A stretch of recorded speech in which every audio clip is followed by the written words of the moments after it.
Ladies and gentlemen, we're on day 43 and year 9 of Russia's war against Ukraine. My name is Andriy Shevchenko. On behalf of the Mediacentru Ukraine team, I welcome all the journalists telling the world about our struggle for freedom. Our next guest is Hanna Maliar, Deputy Defense Minister of Ukraine, and we expect to talk about all of the hottest subjects that have to do with the war. Pani Hanno, the floor is yours, and my question has to do with Bucha, Vorzel, Borodyanka, and the suburbs of Kyiv. What is the situation there, and what will we see?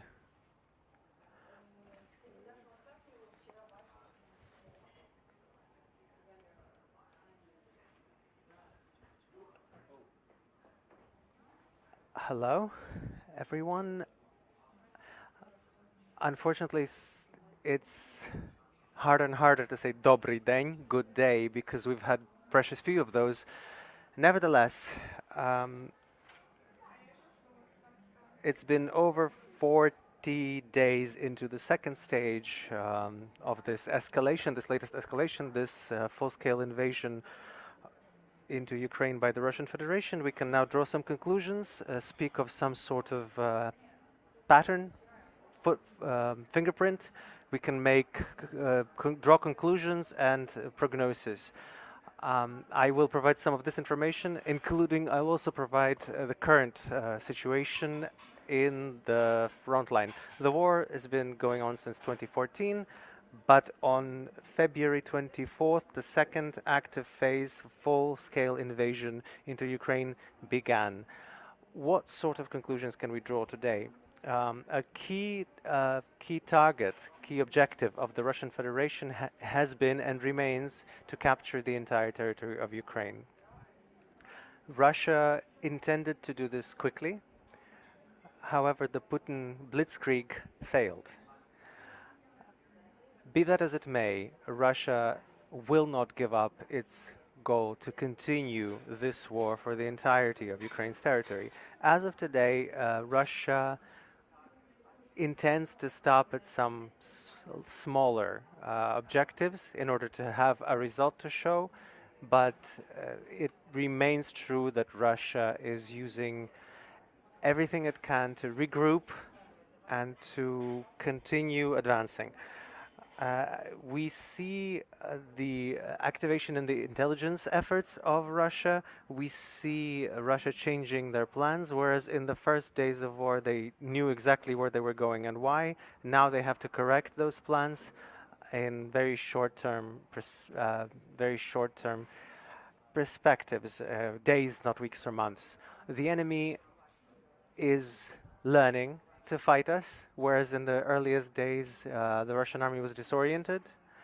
Um, Today they are adapting to our tactics, to our strategy, and they are taking their time, or perhaps biding their time, perhaps stalling to learn to fight against our defense strategy. We can make some conclusions about the style of warfare that Russia is employing. Primarily, it's terror tactics. In international law, we have rules and customs of war, and customarily it is the military objectives that are the primary targets, whereas the Russian Federation is wiping out everything in their path. The social and medical infrastructure. You have probably seen on the news that hundreds of hospitals have been hit. Kindergarten schools have been destroyed. Torture has been confirmed. Rapes, cruel killings, murders, and certain things are staggering, literally boggle the mind of anybody living in the 21st century, because these atrocities are, for instance, perpetrated against a mother as witnessed while witnessed by a child, or vice versa. The cities you're asking about are in the Kyiv region, which was recently liberated from Russian forces. The Russian Federation presents this as a voluntary retreat, strategic retreat. That's not true. Their detachments were lost their fighting capacity, which is why they had to retreat. Anyway, when we entered these temporarily occupied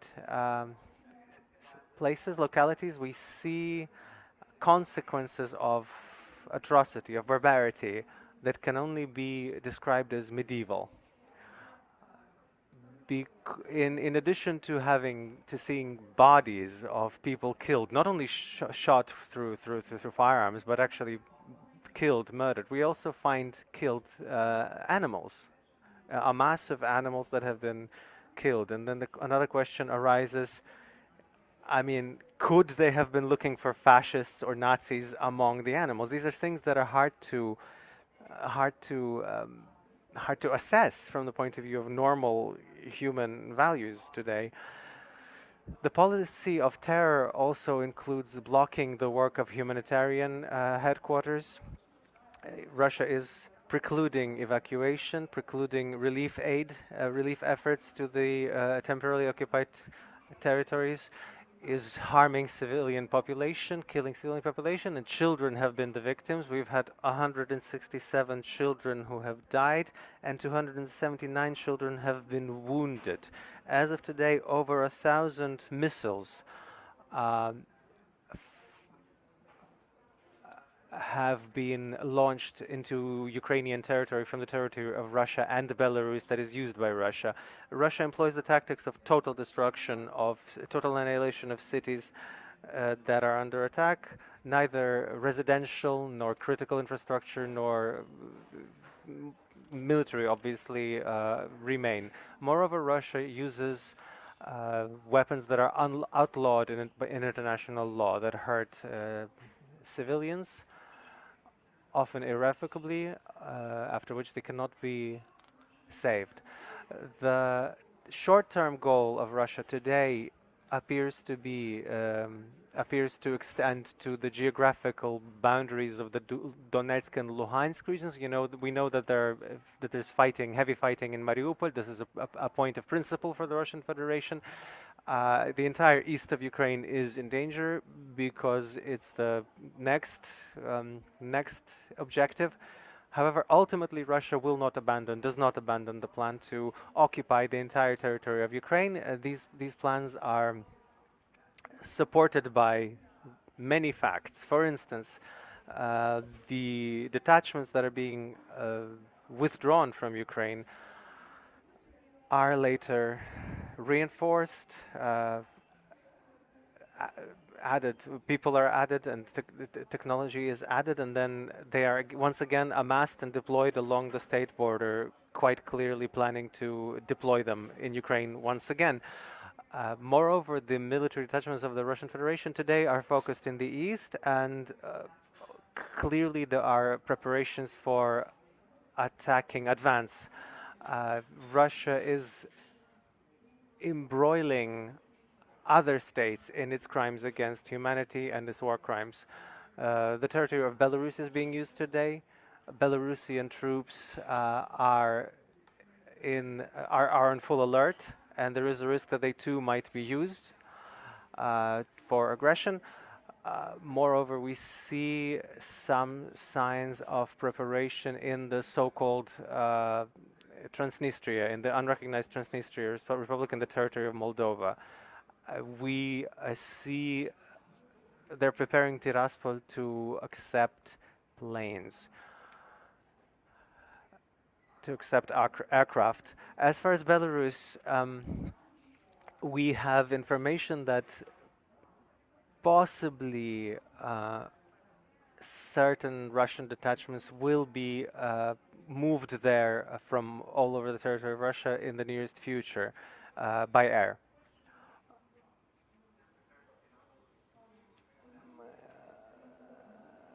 There can be no compromise with this evil, and I would like to address the entire world to encourage them to not hide their head in the sand. The third president of Russia, Medvedev, today said that their plans include Eurasia, from Vladivostok to Lisbon. I would like to tell you what this means. This means that Bucha will repeat itself from Vladivostok to Lisbon. Russia does not stop and will not be stopped by the boundaries of the EU. And the fact that Ukraine today acts as a shield and that Ukrainian lives are being laid down not only for Ukraine is becoming increasingly clear. Prior to the start of the full-blown invasion, this second phase, you remember the complications in the Polish-Belarusian border when it was already clear that the boundaries of the EU will not act as a deterrent for Russia. I would like to point out that the official information sources of the Russian Federation today speak not only of denazification of Ukraine, they directly speak of the necessity of destroying everyone who identify as Ukrainian. The barbarity of Russian society must not be downplayed either, because it's not merely a governmental decision. According to polls, the majority of the Russian society supports the so-called special operation, which is what they call this aggression and this atrocious war. Over these 40 days and a bit, the support has only grown.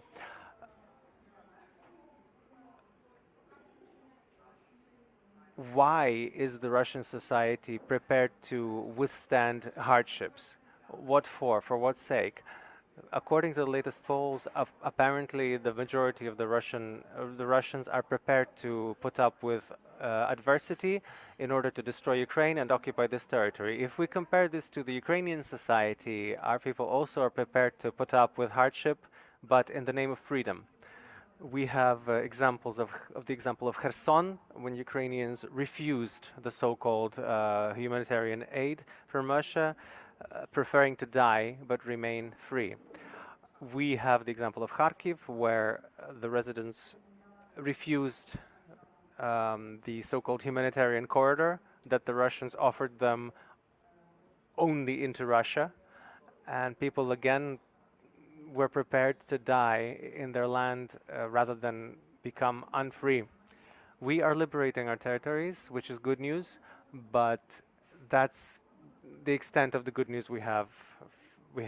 When we enter the places where the occupiers had been, we see the apocalyptic extent of damage. We see the mobile crematoriums, mass graves, body bags. This was the plan from the start. Russia today is an anthropological catastrophe. If the world does not see this and does not correct this, does not act to correct this, the entire country, every country, may yet experience February 24th, 2022. The support for Putin among Russians grows, and Russians appear to be infected with their version of Russian Nazism, and they're fully responsible for these crimes. These aren't my words, but I agree with this idea that the main negotiation process is the process headed by the armed forces of Ukraine. Pani Hanna, I would like to offer that we now break for questions. In the back row, please. Olena Havryluk, Military Television of Ukraine. Could you tell us what sort of information threats will Ukraine be facing in the nearest future? Thank you. Ukraine is already facing information threat from the part of the Russian Federation, but I can confidently state that we have already won the information war. We see the pathetic attempts to create fake information like torture perpetrated by Ukrainian military, or the idea that we are blowing and killing ourselves up. We monitor the information space and we see the extent to which Russia is trying to convince the world of the in their absurdity that Ukrainian society appears to believe in. But the problem is that a totalitarian society cannot win an information war against a free society where patriots of their country can continue their work. Obviously, the things in the information space that are being done to counteract the Russian Federation, we cannot publicize this, but one event that has already become public, as it's been mentioned as an example also in the Western press. In the earliest days of the war, we broke through the information blockade in the Russian Federation, and we called on the mothers of the Russian soldiers to look for them in Ukraine. And if they are POWs here, or if they have fallen here, then we offered to help them find their children or their relatives. And thanks to this information effort, Russia found out what was truly happening here. Because you know that social media is being shut down, other information channels are particular in nature, but here we have real people. And the second step we're going to talk about is that Russia has been hiding the presence of any victims at all. We keep working on this front, and Russians are now aware of the real number of victims here, over 18,000 people as of today, which number demotivates not only the civilian population. This truth demotivates the Russian military, who also are now not all prepared to go here fighting so-called fascism. Yes, lady in the red. Hanna from the New York Times. I'm wondering if you're seeing Russia intensifying attacks in Donetsk and Luhansk, and are they bringing in new troops there? And I also wanted to ask you about Mariupol. There are reports that the fighting has stopped there, and also reports of 5,000 dead. Could you comment on that? Thank you.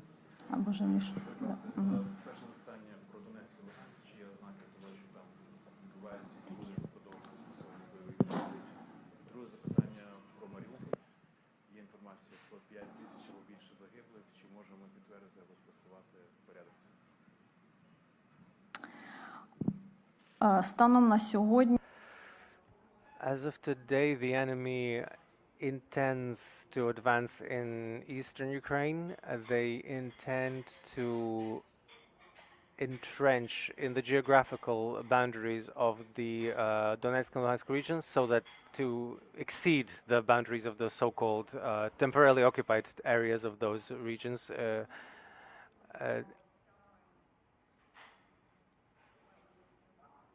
I don't think we should limit ourselves to only those two regions. I think the threat is there for for the entire east of Ukraine, as is readily apparent from the map.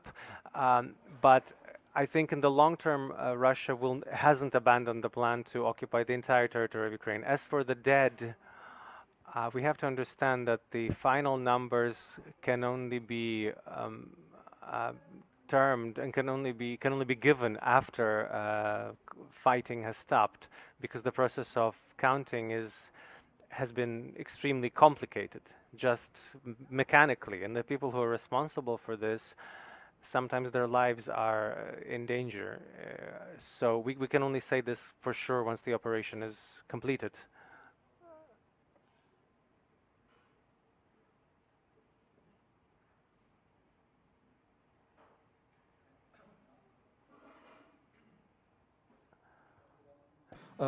Yu Peng from China Media Group.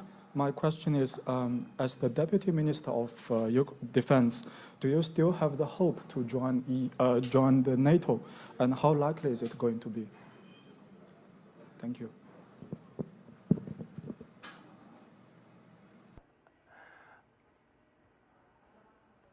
As of now, it's hard to say. Our main objective today is to fight back the enemy, to expel the enemy from our land, to see that the enemy, which is the Russian Federation, sees justice, punishment, and after the recovery of all our territories, we can set other goals.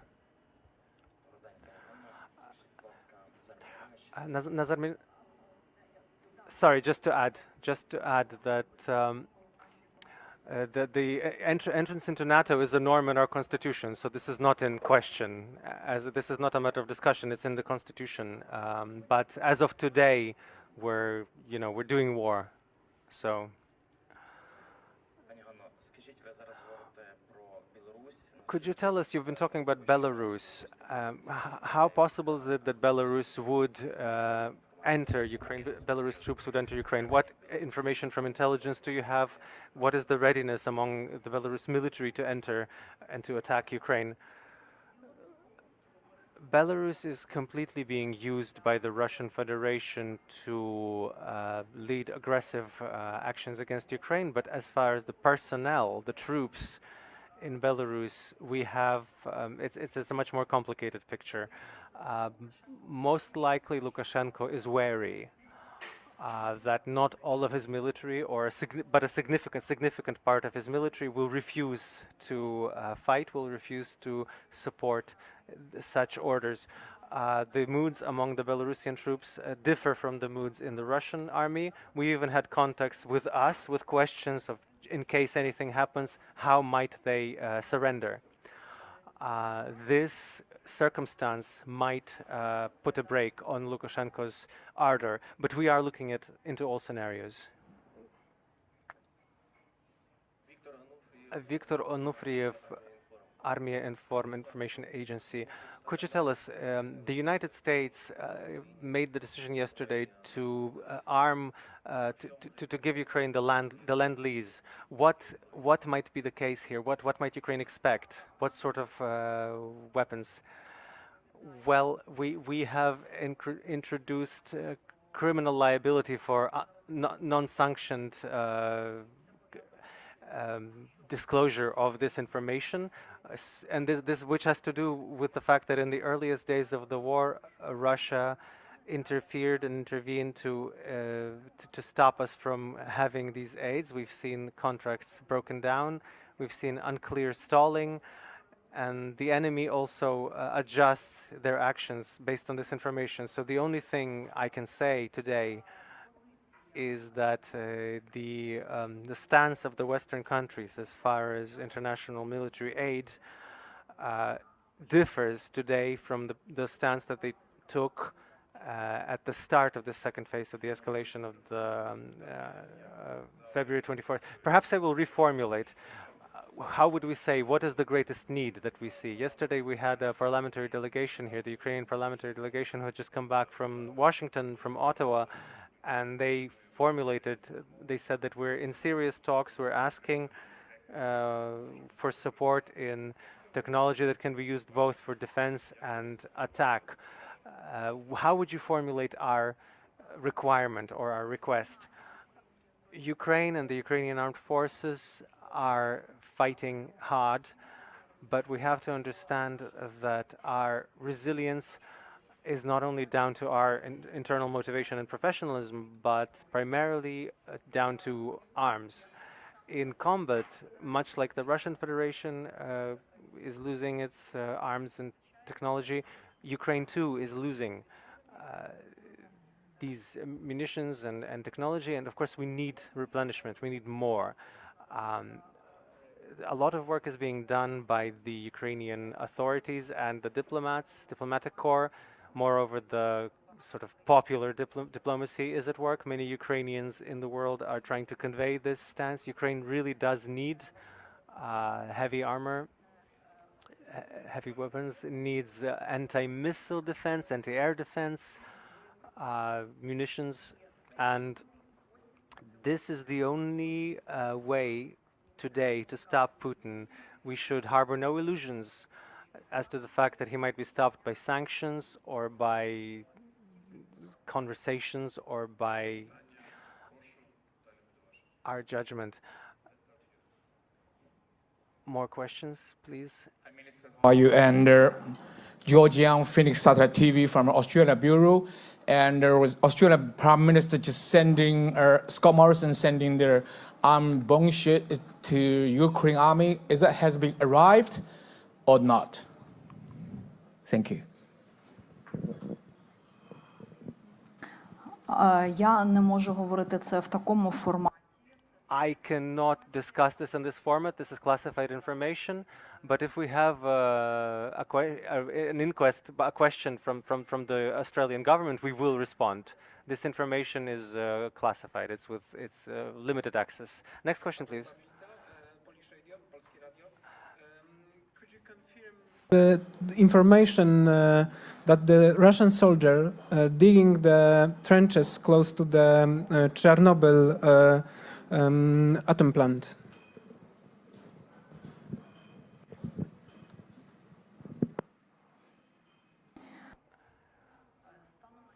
as of today, the Chernobyl nuclear power plant has been liberated, much like the rest of the Kyiv region. But the fact that the fact that it was seized, yeah, that was the case, and we discussed this.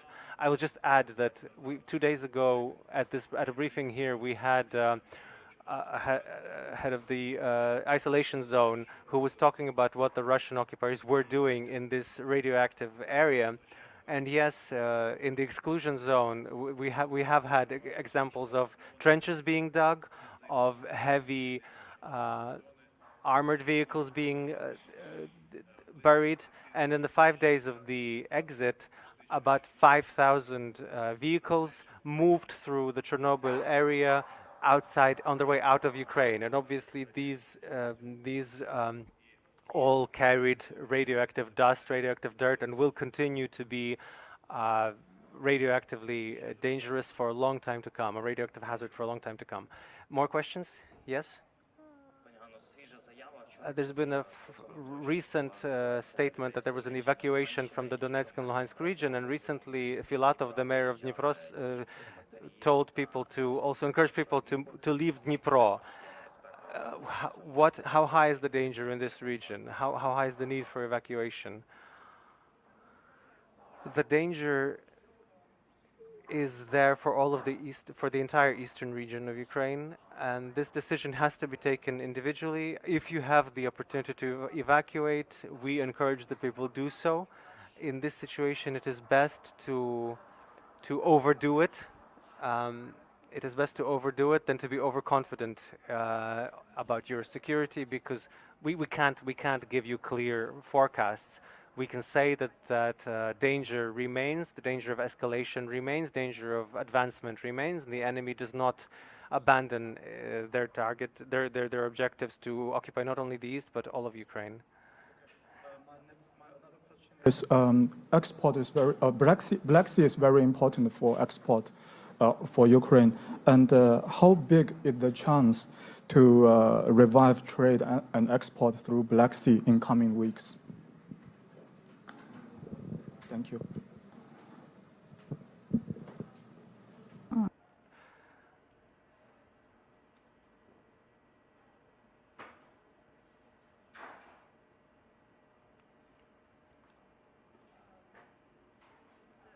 This is not the competence of the Ministry of Defense as far as export and trade are concerned. As far as the Black Sea, we see missile-carrying ships, and the threat of missile attacks from the Black Sea remains. Missiles like, I think we have Caliber. Yeah, cruise missiles, Caliber cruise missiles in the Black Sea. And I would also like to add that we have confirmed information about the mining of the much of the water of the Black and the Azov Sea, which is of course a massive threat to any kind of traffic, shipping, and will of course require consolidated effort to restore shipping. And of course, and also Russia is blocking shipping, blocking ship traffic, and is destroying vessels, including international vessels, and we've had many such facts now. Thank you. I just wanted to make sure I understood regarding Mariupol, regarding the reports that fighting has stopped there. Were you saying those reports are incorrect? Could you describe the state of conflict there at the moment? Thank you.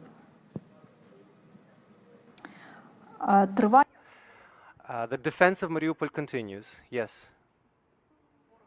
The enemy is attempting to take the city. We are defending.